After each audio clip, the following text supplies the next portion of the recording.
नमस्कार दोस्तों, आप सुन रहे हैं कहानी कल्याणी मेरे यानी अभिमन्यु कुशवाहा के साथ। अब आगे घड़ी सुबह के 10 बजा रही है। सीमा किचन में खाना बना रही थी, तभी दरवाजे की डोरबेल बजी। कल्याणी बेटा जरा देखना दरवाजे पर कौन है, सीमा ने किचन के अंदर से कहा। कल्याणी ने जाकर दरवाजा खोला।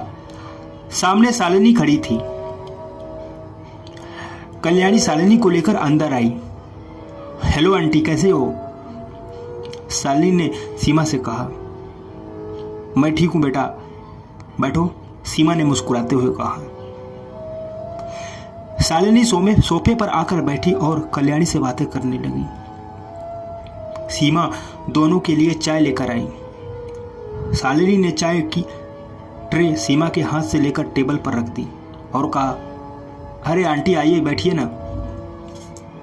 सीमा भी उन दोनों के साथ बैठ गई और सभी चाय पीने लगे। आंटी चाय बहुत अच्छी बनी है, शालिनी ने सीमा की तारीफ करते हुए कहा। थैंक यू बेटा। घर में सब कैसे हैं? घर में सब ओके हैं आंटी, आप बताओ आप कैसे हो? सबसे पहले तो मुझे आपको बहुत बड़ा वाला थैंक यू बोलना है। आपकी वजह से मुझे इतनी अच्छी दोस्त मिली, शालिनी ने कहा। अरे मैं भी हूं यहां, कल्याणी ने झूठी नाराजगी दिखाते हुए कहा। हाँ तुम भी हो, पर आज तो मैं आंटी से मिलने आई हूं, है ना आंटी? शालिनी ने कहा। बेटा खाने में क्या खाओगी आप लोग? सीमा ने पूछा। कुछ भी खा लेंगे, मम्मी, कल्याणी ने कहा। आंटी आलू के पराठे आप बहुत अच्छे बनाती हो, शालिनी ने कहा। ठीक है बेटा, आप दोनों बैठकर बातें करो, मैं बनाती हूं, कहकर सीमा किचन में चली गई। कल्याणी शालिनी को अपना घर दिखाने लगी और फिर दोनों कल्याणी के कमरे में आकर बैठ गई और बातें करने लगी। कल्याणी, मैंने आज शाम को ही मूवी की टिकट ऑनलाइन बुक कर दी है, अब तुम ना मत करना, शालिनी ने कहा। चलेंगे, पर मैं क्या पहनकर चलूं, कुछ समझ नहीं आ रहा, कल्याणी ने परेशान होकर कहा। अरे मैं हूं ना, मैं बताती हूं, कहकर शालिनी अलमारी की तरफ बढ़ी। कल्याणी बेड पर बैठकर शालिनी को देखने लगी। शालिनी ने अलमारी से कड़े कपड़े निकाले और एक एक करके बेड पर फेंकने लगी। उसे कुछ भी समझ नहीं आया। आखिर में एक ग्रीन रंग का लाल लॉन्ग अनारकली सूट निकला। शालिनी को कुछ पसंद आया।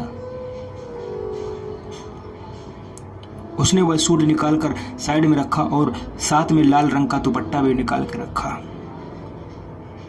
कल्याणी को याद आया वो ड्रेस उसे अपने पिछले जन्मदिन पर अपनी मम्मी से मिली थी, जिसे कल्याणी ने सिर्फ एक बार पहना था।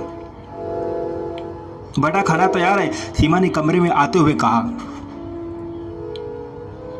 आंटी ये ड्रेस मस्त है ना, कल्याणी पर अच्छा लगेगा, शालिनी ने ड्रेस सीमा को दिखाते हुए कहा।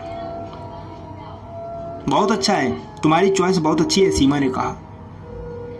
बस इन मैडम को ही चॉइस थोड़ी बोरिंग है ना आंटी? शालिनी ने शरारत से मुस्कुराते हुए कहा। हाँ थोड़ी सी, सीमा ने भी कहा। तो शालिनी ने अपने एक हाथ में ताली सीमा को एक तरफ बढ़ा दी, पर कल्याणी कहाँ पीछे रहने वाली थी। वह बेड से उठी और शालिनी के पास आकर दार्शनिक अंदाज में कहा, वैसे मेरी चॉइस में आप भी आती हो मैडम शालिनी। धक तेरे की, शालिनी ने मुंह से निकल गया। अब ताली मारने की बारी कल्याणी की थी। शालिनी की शक्ल देखने लायक थी और फिर शालिनी हंस पड़ी। उसके साथ साथ कल्याणी और सीमा भी हंसने लगी। अब चलो वरना आलू के पराठे ठंडे हो जाएंगे, सीमा ने कहा। शालिनी और कल्याणी सीमा के पीछे पीछे चलकर डाइनिंग टेबल पर आकर बैठ गई। शालिनी ने देखा कल्याणी के पापा भी वहीं थे। शालिनी ने उनसे बात की। उन्हें शालिनी बहुत अच्छी लगी। उन्हें वहां छोड़कर कल्याणी के पापा अपने रूम में चले गए। शालिनी ने पराठे प्लेट में रखे। कल्याणी और शालिनी दोनों खाने लगे। खाते खाते शालिनी सीमा की तारीफ करती नहीं थक रही थी। मम्मी को मक्खन लगाना बंद करो, कल्याणी ने फुसफुसाते हुए कहा। जरूरी है यार, क्योंकि मुझे ऐसे टेस्टी पराठे रोज खाने हैं, शालिनी ने मुंह में टुकड़ा लेते हुए कहा। खाना खाकर शालिनी ने कहा, आंटी इतने अच्छे पराठे मैंने आज तक नहीं खाए, कसम से आप बहुत टेस्टी खाना बनाती हैं। मेरी मम्मा की तारीफ करके उन्हें पटाने की कोशिश मत करो, कल्याणी ने कहा। यह मेरी भी मम्मा है, शालिनी ने कहा सीमा को हक करते हुए। हाँ बेटा बिल्कुल, तुम भी मेरी कल्याणी ही जैसी हो, सीमा ने प्यार से उसका सर सहलाते हुए कहा। शालिनी सीमा के गले लग गई, कल्याणी को चुड़ाने लगी। कल्याणी ने देखा कितने कम समय में वो सीमा से घुल मिल गई है। शालिनी ने उसे दोस्त कम बल्कि बहन ज्यादा नजर आ रही है। कल्याणी उन्हें देखकर मुस्कुराने लगी। देखो आंटी, ये फिर खो गई, पता नहीं बात करते करते ये कहाँ गुम हो जाती है, शालिनी ने कहा। ये शुरू से ऐसी है बेटा, बहुत कम बोलती है और अपनी ही दुनिया में खोई रहती है। मेरा बहुत मन करता है इसकी आवाज सुनने का, पर यह बहुत कम बात करती है। सीमा कुछ उदास सी हो गई। शालिनी को सीमा की उदासी अच्छी नहीं लगी तो उसने कहा, ओ डोंट वरी आंटी, मैं हूं ना, मुझे बहुत शौक है बातें करने का। मैं आपको अपना नंबर दे दूंगी, आपको जब मुझसे बात करनी हो कर लेना, मैं बिल्कुल फ्री हूं। शालिनी की बात सुनकर सीमा ने हंसते हुए कहा, फिर तो हमारी अच्छी बनेगी, और दोनों मुस्कुरा उठी। कल्याणी अभी भी खोई हुई थी। शालिनी दबे पांव उसके पीछे आई और उसके कान में धीरे से कहा, अतुल सर की दीवानी। कल्याणी ने जैसे ही सुना उछल पड़ी और कहा, शालिनी की बच्ची रुक, तुझे अभी बताती हूँ, कहकर कल्याणी उसे पकड़ने उसके पीछे भागने लगी। आगे आगे शालिनी उसे चिढ़ाते हुए भाग रही थी, पीछे पीछे कल्याणी। उन दोनों को हंसता मुस्कुराता देखकर सीमा ने मन ही मन कहा, तुम दोनों के प्यार को किसी की नजर ना लगे। सीमा अपने कमरे में चली गई। थक कर कल्याणी और शालिनी भी सोफे पर आ बैठी। तुझे सच में अतुल सर में कोई इंटरेस्ट नहीं है, शालिनी ने हंसते हुए कहा।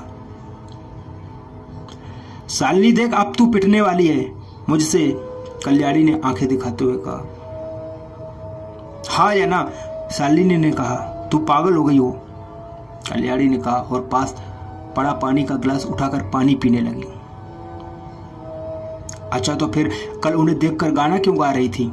एक लड़की को देखा तो ऐसा लगा, शालिनी ने कहा तो कल्याणी के मुंह से पानी बाहर आ गिरा और वो खांसने लगी। आराम से आराम से, उनके नाम से ये हाल है, सामने होंगे तो पता नहीं क्या होगा, शालिनी ने शरारत से कहा। कल्याणी ने पास रखा तकिया शालिनी की तरफ फेंका और कहा, चुप कर, अब तू कुछ भी बोले जा रही है।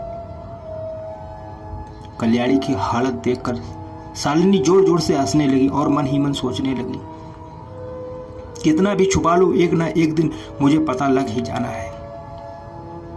अच्छा चल, जल्दी से तैयार होकर जा चलना है, शालिनी ने हाथ पर बंधी घड़ी को देखते हुए कहा। और एक बार फिर दोनों कल्याणी के रूम में आ गई।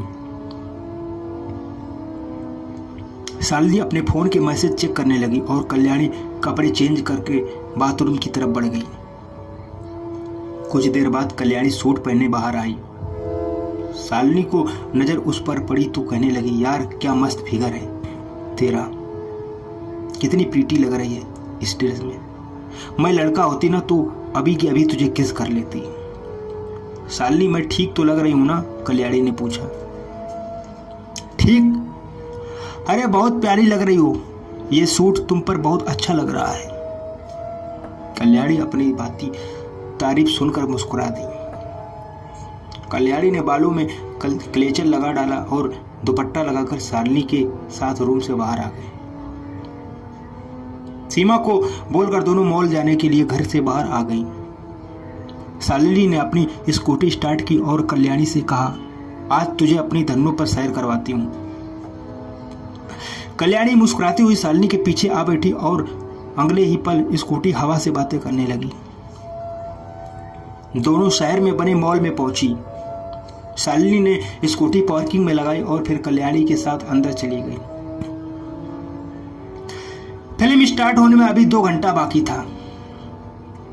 शालिनी और कल्याणी ने मॉल घूमने का प्लान बनाया। शालिनी ने अपने जूते खरीदे और कल्याणी के लिए एक अच्छा सा टॉप। कल्याणी ने पैसे देने चाहे तो शालिनी ने मना कर दिया। मॉल के एक दूसरे का हाथ पकड़ घूमकर उन्हें दोनों बहुत अच्छा लग रहा था। थिएटर 5वीं मंजिल पर था। लिफ्ट बिजी थी, इसलिए दोनों सीढ़ियों से ही थिएटर तक पहुंची। शालिनी ने टिकट कंफर्म किया और अंदर चली। बीच में 12-13 नंबर की सीट मिली थी। दोनों एक दूसरे का हाथ थामे अपनी सीट पर आकर बैठ गईं। कुछ देर बाद मूवी स्टार्ट हुई। मूवी का नाम था सनम तेरी कसम। फिल्म के पहले डायलॉग से कल्याणी इतनी आकर्षित हुई कि पूरी तरह फिल्म में डूब गई। फिल्म की कहानी उसे अपनी कहानी लगने लगी। कहानी की हीरोइन सरू को वह अपनी जगह समझने लगी। 2 घंटे की फिल्म में वह कई बार रोई और कई बार दुखी हुई। उधर शालिनी फिल्म से बेखबर आंखें बंद किए सोए रही थी। फिल्म खत्म हो चुकी थी और फिल्म की किरदार सरू उसके दिमाग में बस चुकी थी। कल्याणी ने शालिनी को उठाया और दोनों बाहर आ गए। तुम यहां सोने आई थी? कल्याणी ने शालिनी से पूछा। नहीं, बोरिंग पिक्चर थी तो नींद आ गई, शालिनी ने अंगड़ाई लेते हुए कहा। कितनी अच्छी मूवी थी यार, तूने मिस कर दी। कल्याणी अभी भी फिल्म में खोई हुई थी। तुमने पूरी देख ली ना? मैं खुश हूं, शालिनी ने मुस्कुरा कर कहा। चलते चलते शालिनी की नजर नीचे ग्राउंड फ्लोर पर खड़े किसी शख्स पर गई। उसने कल्याणी से कहा, तू यहीं रुक, मैं अभी आती हूँ। क्या हुआ, कहाँ जा रही हो? कल्याणी ने परेशान होते हुए कहा। तू रुक, मैं आती हूँ, कहीं जाना मत, मैं अभी आती हूँ, कहकर शालिनी तेजी से वहां से चली गई। कल्याणी वहीं खड़ी खड़ी उसके वापस आने का इंतजार करने लगी। काफी टाइम हो गया पर शालिनी वापस नहीं आई। कुछ देर बाद कल्याणी का फोन बजा। कल्याणी, मैं नीचे हूं काफी हाउस में, तू भी आ जा, शालिनी ने फोन पर कहा।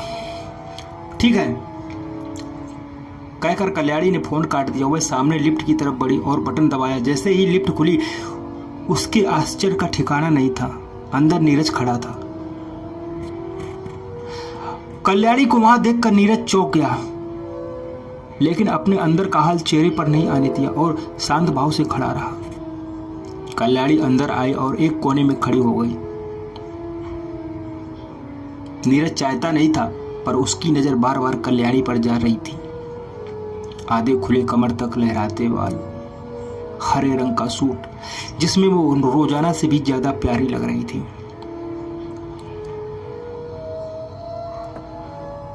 हरा रंग नीरज का पसंदीदा रंग था। तभी लिफ्ट रुकी और कुछ लोग अंदर आए। लिफ्ट में भीड़ भाड़ लग गई। कल्याणी अब नीरज के बिल्कुल दाईं तरफ खड़ी थी। नीरज का दिल तेजी से धड़कने लगा। एक बेचैनी उसे घेरने लगी। ऐसा क्यों हो रहा था वो खुद भी नहीं जानता था। लिफ्ट अभी चली ही थी कि अचानक से रुक गई। तकनीकी खराबी की वजह से लिफ्ट तेजी से वापस ऊपर जाने लगी और फिर नीचे। लिफ्ट में मौजूद सभी लोग घबरा गए। कल्याणी जो कि नीरज से साइड में थी अब बिल्कुल नीरज से सटकर खड़ी हो गई। डर के मारे उसने नीरज का हाथ कसकर पकड़ लिया। कुछ देर बाद लिफ्ट सही हुई और चलने लगी। लिफ्ट धीरे धीरे नीचे आ रही थी। कल्याणी ने अपनी आंखें खोली और नीरज की तरफ देखा। दोनों चेहरे एक दूसरे के बहुत करीब थे। दिल की धड़कनें सामान्य से तेज थी और बेचैनी थी। एक दूसरे को काफी देर तक देखने रहे। लिफ्ट ग्राउंड फ्लोर पर आकर रुकी। एक एक करके सभी लिफ्ट से बाहर आ गए, पर कल्याणी और नीरज अब भी एक दूसरे में खोए हुए थे। सामने खड़े नीरज के दोस्त पीयूष ने कहा, नीरज बाहर आना है या लिफ्ट में ही घर बसाने का इरादा है? पीयूष की आवाज सुनकर कल्याणी और नीरज जागे। कल्याणी तेजी से आगे बढ़ी, लेकिन उसके दुपट्टे का कोना नीरज के शर्ट में उलझ गया। कल्याणी वापस आई और निकालने लगी, पर नहीं निकला। नीरज उसकी बेचैनी साफ देखे सकता था। उसने अपना हाथ आगे बढ़ाया और कहा, मैं निकाल देता हूं। कल्याणी अपने हाथ नीचे कर लिए। सहसा नीरज का हाथ कल्याणी के हाथ से छू गया। एक सिहरन सी दोनों के जिस्म में हुई। नीरज से भी नहीं निकला तो कल्याणी ने अपना दुपट्टा जोर से खींचा। नीरज के शर्ट का बटन टूट कर गिर गया। कल्याणी वहां से चली गई। नीरज ने झुककर बटन उठाया तो बटन के साथ साथ उसे नीचे गिरा कल्याणी का ब्रेसलेट भी मिला, जो कि दुपट्टा खींचते वक्त हाथ से निकलकर नीचे गिर गया था। नीरज ब्रेसलेट हाथ में लिए लिफ्ट से बाहर आ गया। क्या हुआ? पीयूष ने नीरज से पूछा। नीरज को फिल्म का वह सीन याद आ गया जब लड़की की मुलाकात लिफ्ट में लड़की से होती है। नीरज ने कल्याणी को ब्रेसलेट हाथ में उठाया देखते हुए कहा,